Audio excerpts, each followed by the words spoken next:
Charlie Munger has recently invested $38 million in Alibaba, and according to information on Dataroma, the website that tracks the activities of the world's most successful super investors, Alibaba topped a list of the most bought stocks by percentage during the first quarter of this year.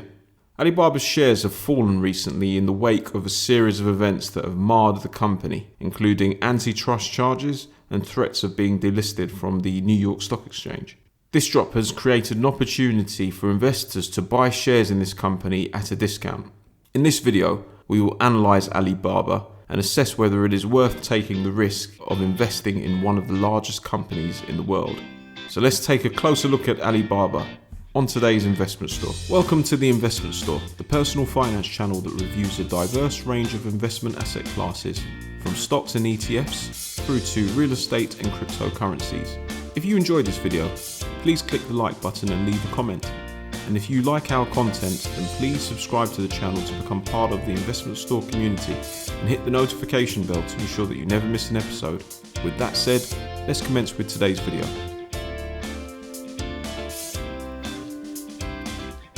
Alibaba is the world's largest online and mobile commerce company, headquartered in China and founded by their influential leader, Jack Ma. The company owns and operates a diverse portfolio of businesses and an ecosystem which covers consumer to consumer, business to consumer, and business to business services. They also have a range of services covering web portals, electronic payments, search engines, and cloud computing. In 2014, Alibaba's IPO on the New York Stock Exchange was the largest IPO in world history, at the time raising $25 billion within 5 days. According to Forbes, Alibaba is the 31st largest company in the world and is the second Asian company to break the $500 billion valuation mark. Like other Chinese companies listed on overseas exchanges, Alibaba operates under a variable interest entity structure, which means that investors hold shares in the VIE company that is domiciled in the Cayman Islands and don't actually hold shares in the company itself. So this is an important factor to consider when looking at this company. We'll now commence with the Investment Store 4-step approach to analysing stocks, which first looks at the economic moat. Second, the fundamentals of the organization. Next, a comparison between Alibaba and similar companies. And finally, looking at the fair value of the stock by considering its intrinsic value. And once we've completed these 4 steps, we will aggregate the ISS score. Now, with that said, let's commence with today's analysis. Now, looking first at the economic moat and the intangible aspect of Alibaba. Alibaba is often regarded as the Amazon of the East, and this is for good reason. It has over 750 million users across its platforms and has a wide ecosystem covering commerce, digital payments, banking, and logistics. It's also one of the fastest growing cloud companies in Asia. The company owns a number of businesses, most of which are market-leading brands in the Asian market, and this gives them a strong intangible presence that is likely to grow as they continue to acquire more companies. Now, Alibaba's story isn't perfect. To date, the company has refused to comply with US accounting standards, and in the worst case, this could result in the firm being delisted from the New York Stock Exchange. The company's image has also been tainted by its close links to Beijing and the fact that Chinese regulatory authorities have the jurisdiction to regulate the variable interest entity, meaning that it could potentially shut down the business and leave investors in the cold. Many analysts, including Reuters and Moody's, have raised concerns about this fact, and for this reason we score Alibaba a 5 out of 10 for intangible aspect. Looking next at the switching services aspect of the economic moat, Alibaba offers business to business, business to consumer, and consumer to consumer services, which links buyers with sellers. This creates a powerful ecosystem which small businesses and consumers are likely to get tied into very easily. With each new user, Alibaba is able to optimize its operations and provide a better quality of service to its customers. They also have a 98% customer retention rate, which proves that the company has the ability to retain and grow market share. We score Alibaba a 10 out of 10 for switching services. Next, looking at the cost effect, Alibaba is the world's largest wholesale platform, and one of the biggest attractions of this are its low-cost products that businesses and consumers can purchase on the platform. The platform also offers an easy way for small businesses to trade with Chinese companies and provides greater assurance, ease, and security than most other wholesale platforms. We view this as a major cost advantage, so score Alibaba a 9 out of 10 here. Moving on to network effect, Alibaba are gradually creating a monopolistic ecosystem in the Asian market. They already provide their business-to-business platform through Alibaba.com, but also have a consumer-to-consumer platform called Taobao and a business-to-consumer platform called Tmall. This is why the company was recently fined for antitrust charges.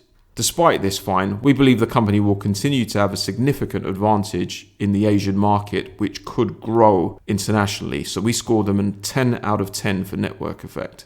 Finally, considering the scalability of Alibaba, some analysts argue that Alibaba's growth is correlated to the growth of the Chinese economy as a whole, and therefore susceptible to regional market conditions. However, Alibaba has been acquiring businesses outside China, such as Lazada, a Singaporean e-commerce firm. This looks like a long-term growth strategy for the business that will increase its ever-growing ecosystem and global footprint.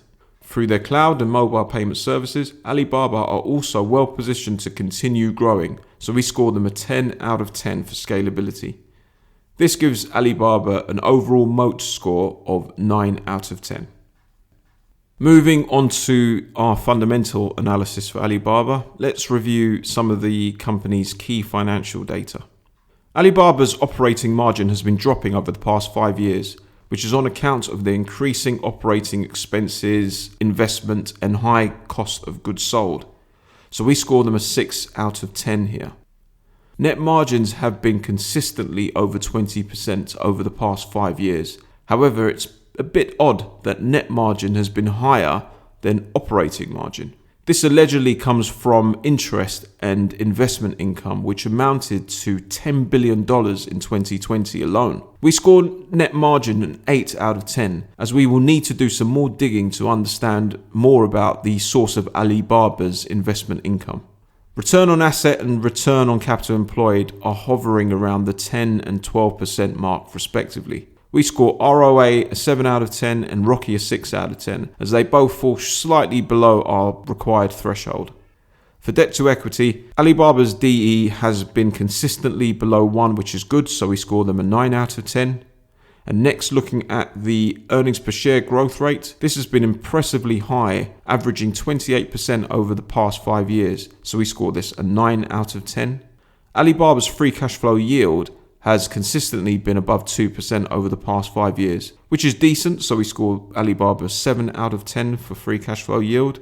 And finally, Alibaba's PEG ratio has hovered around 1 for the past 5 years and is currently below 1, which indicates that the company may be undervalued. And for this reason, we score Alibaba a 9 out of 10 for PEG. Taking this into consideration, we have given Alibaba an overall fundamental analysis score of 8 out of 10.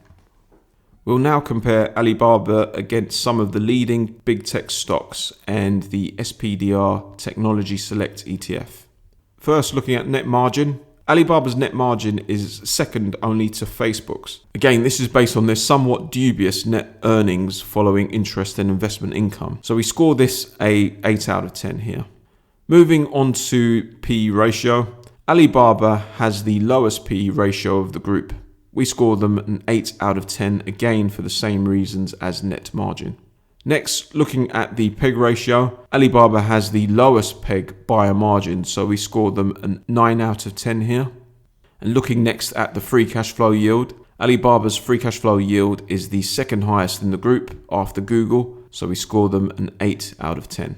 For current ratio, Alibaba has the second lowest current ratio in the group, so we score them a 7 out of 10. And then for the cash ratio, Alibaba has the second highest cash ratio of 0.75, which is very good, and so we score them a 9 out of 10 for cash ratio. Alibaba's ROCE is mid-range when compared with other big tech stocks, so we score them an 8 out of 10. And looking next at the price to book ratio, Alibaba has a very attractive PB ratio for a tech stock of 1.2. So we actually score this a 10 out of 10 in this instance. For debt to equity, Alibaba has the third lowest debt to equity in the group. So we scored them an 8 out of 10 here. And finally, looking at the 12-month share price difference, Alibaba's shares have only increased by 13% over the past 12 months. We score them a 9 out of 10, as this indicates that they have significant upside potential, particularly considering the low PEG ratio. This gives Alibaba a comparison score of 8 out of 10.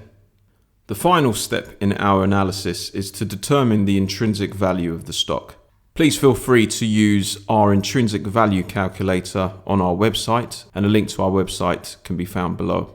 Alibaba has averaged an annual growth rate of 28% over the past 5 years. Using their annual free cash flow of $12.3 billion, we calculate an intrinsic share price value of $447 per share. If we use a more conservative growth rate of 20%, we get an intrinsic value of $254 per share, which is above the current share price at the time of making this video. It's worth noting that the shares outstanding are Alibaba's American Depository Shares, or ADS, which represent 8 ordinary shares. We believe that Alibaba can achieve a growth rate greater than 20%, so we give them an intrinsic value score of 9 out of 10. So in summary, we have recorded the following scores for Alibaba, giving them an ISS of 9 out of 10. At the investment store, our goal is to find great companies at a low price, and Alibaba certainly falls into that bracket. And we believe this is the reason why investors like Charlie Munger have started to invest in this company. The only factor that dampens this is the looming threat of regulatory action against the company and the fact that you're buying shares in the VIE. As long as you're prepared to take these risks and invest in the VIE, then Alibaba could be a solid value and growth play at this moment in time. A question for you: would you overlook the risks concerning Alibaba? Please leave your response in the comments below. Thanks for watching. If you enjoyed this video, please leave a like and let us know what you think of our findings. If you'd like to learn more about how we analyse assets, then please subscribe to the channel and visit our website. We look forward to seeing you on the next video.